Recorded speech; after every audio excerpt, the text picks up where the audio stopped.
Three, two, one. Hey, this is Sean, and this is an adventure in oil trading. And today is Tuesday, January 15th, 2019. And going to do a quick summary of the trade for the day. Had a pretty decent day. And ended up the day with 8 trades plus 32 ticks on my live account. And after yesterday, I'm pretty happy with the results. Yesterday was a pretty emotional day for me, and I'm glad to say that I bounced back pretty well from that. And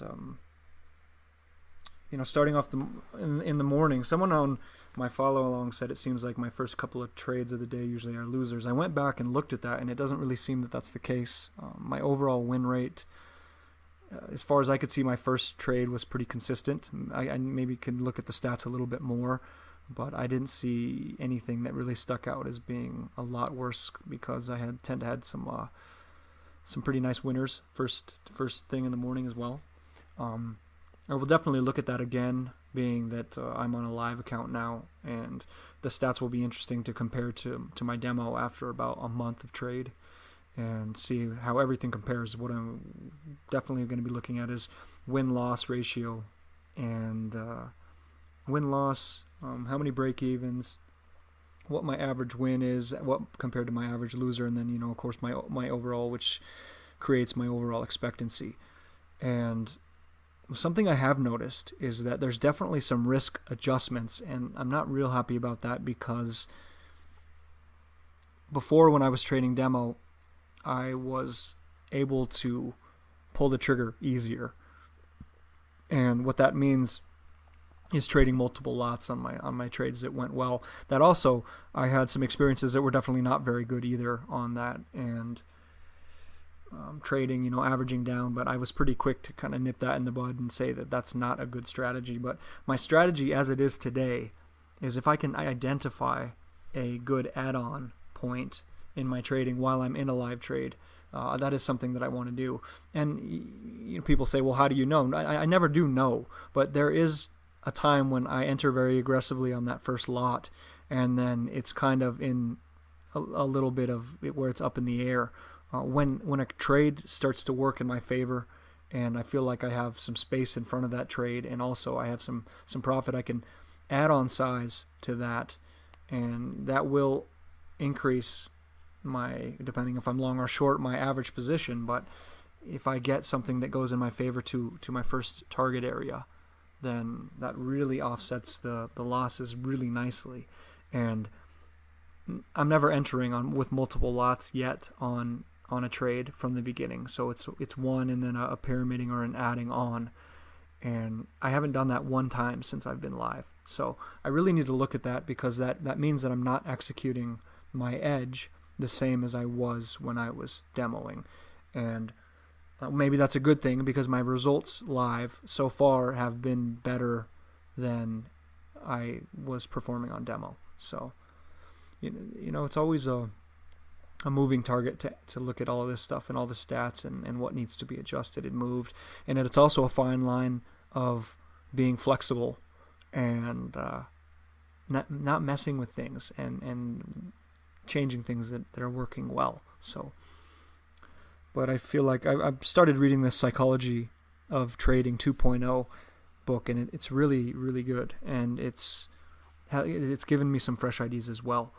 And it's important to have a high degree of confidence in our edge, but as well, when things aren't working, a lack of flexibility is what can really give us some trouble as well. So, such an interesting game that this is. But let's see. I don't know if I'm going to go through all of this. I don't really want to make these 30-minute videos right now, and I'm not sure that a whole lot of people are watching them or even finding a lot of value in them. But anyway, after yesterday, the expected move was kind of a retrace down to fill in some of the space in this previous consolidation area to the left. We're back trading in this chop, and it's pretty obvious between yesterday and today. Today was just a fairly grindy day. Didn't get any real nice large range expansions. I'm really happy that I was able to get 2 nice size winners out of a day like this, considering it was so grindy. And something else overnight and just thinking about what has been giving me so much trouble, and that has been just trying to be too smart and trying to take opposite sides. And a good fade is okay when it's a really solid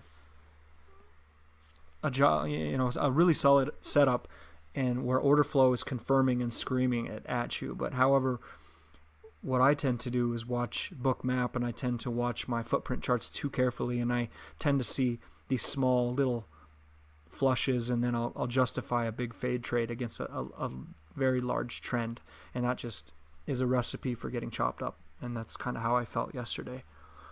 In all fairness, I did do a pretty thorough review again last night of my trades from yesterday, and I just kind of did get chopped up in a grindy day.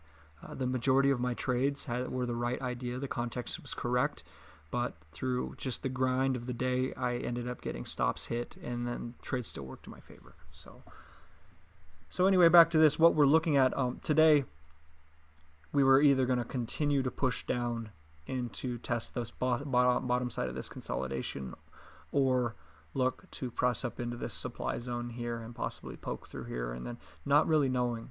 I didn't really have a strong expectation heading into today. The profile charts kind of confirm that as well.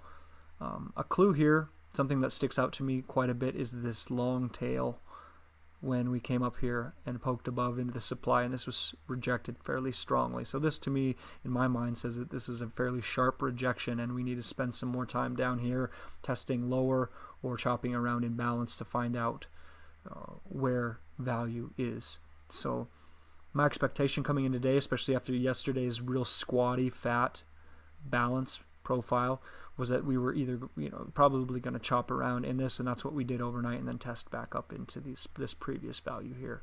We didn't get a good test down. If we did hold below kind of yesterday's VPOC, my expectation would have been to test the lower side of this extended longer profile and test down into these previous days untested point of control. Didn't really happen, and now what we're looking at is having kind of this double distribution day. So we'll be faced with that heading into tomorrow. So got at the charts as usual about a little after 6, and looking at a fairly narrow overnight high and an overnight low. 615 had just poked up and tested this previous swing high and set the current, that at that time the overnight high.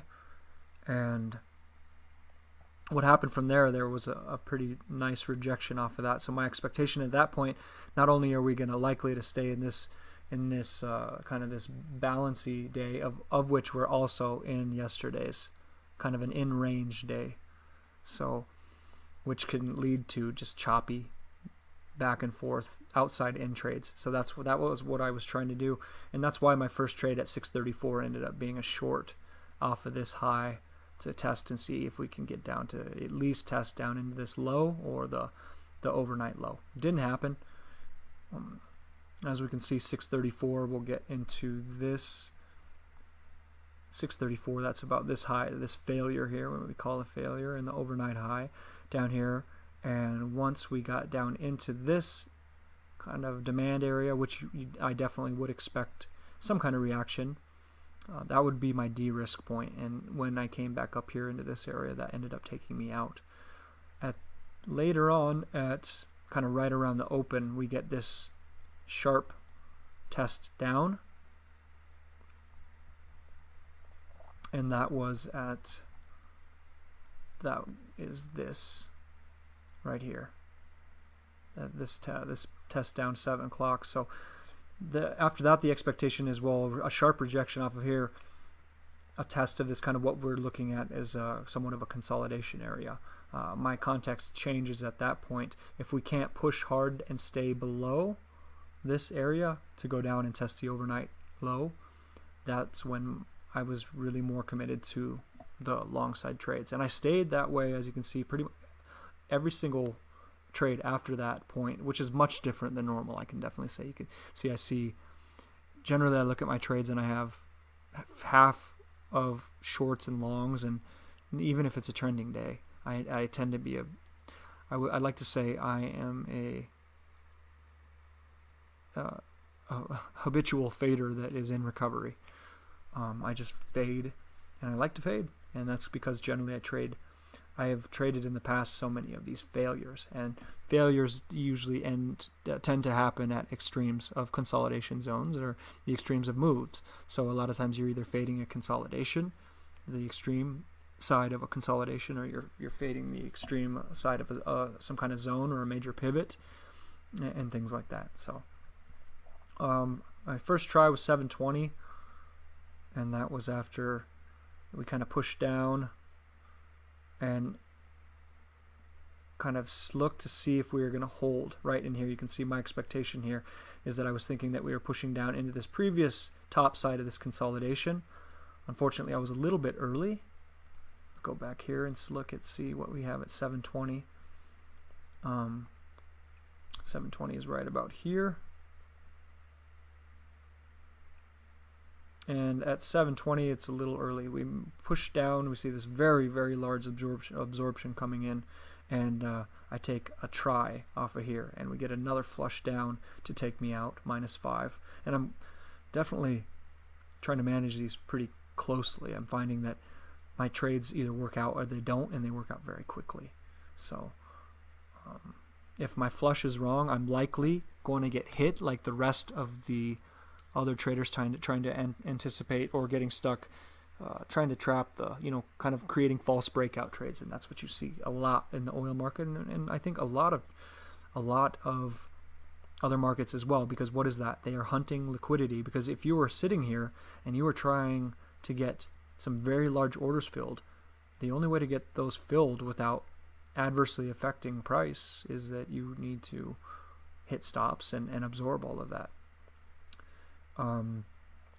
So the next trade was at 7:30, and that was right after this last one, and I aggressively took that trade, and that was right here, right before the breakout. And we can see shortly after that it exploded higher, and I took that off, I believe, on the test up into this high, rather than waiting for an expansion further. So try not to be too greedy, and if I can take 20, that's great.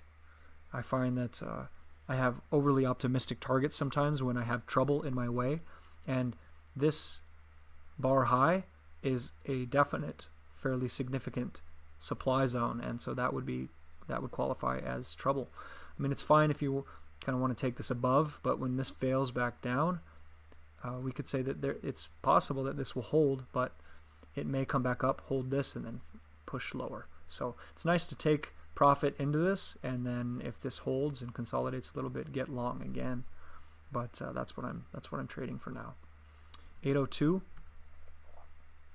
That was after this large push up again, came down, pushing lower, not finding strong selling again, and I find here that can see this probably better on the footprint chart. So we can see we pushed down here pretty nicely into where demand was coming back in here, and didn't find many sellers. And again down here, and at that point I feel like it's worth a try to come back up and test the highs. 802. You can see my favorable excursion was also really nice, really good today, over 80 ticks, and I ended up plus 32, which is not great considering how up I was on the day through my favorable excursion. But so at 802, 7 minutes, when I got a push here, probably around here when price failed to break these highs, that's when I went break even and didn't work out. So, and then I had another couple tries, 810, 824 to get long again, and just got chopped up again. It seemed like, you can see in here, price tries to go lower, just can't get it done, can't hold these levels, and but I put my stops, and this is just classic. Large players are hunting liquidity and trying to get those false breakout traders in and hit stops of longs as well, and that generally, just like me, tend to put their stops under bar lows. So the flush did not work out very well, but then finally at 829 after my third try and the final last push, when we just looked, there's just no conviction from sellers whatsoever on these pushes. And what else you spot here is some pretty large size coming into the market in a very narrow range of prices here as well. So at that point, I nail that entry at 829 and take that up for 30 ticks, which is still leaving a lot of money on the table. So that's about it. Let's cut it short. I don't want to go much further on that, but you can see this is, and it was just not an explosive move at all. It was just somewhat grindy.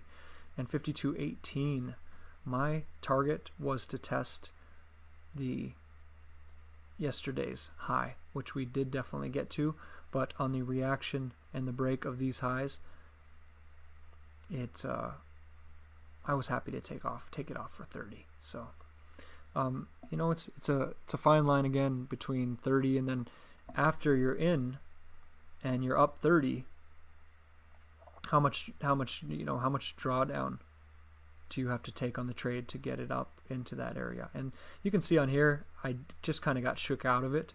There wasn't much of a pullback between 90, I think I took it off at 98 and 18, so another 30 ticks, but you can't get it all. So on a grindy, choppy day like this, I'll take 32.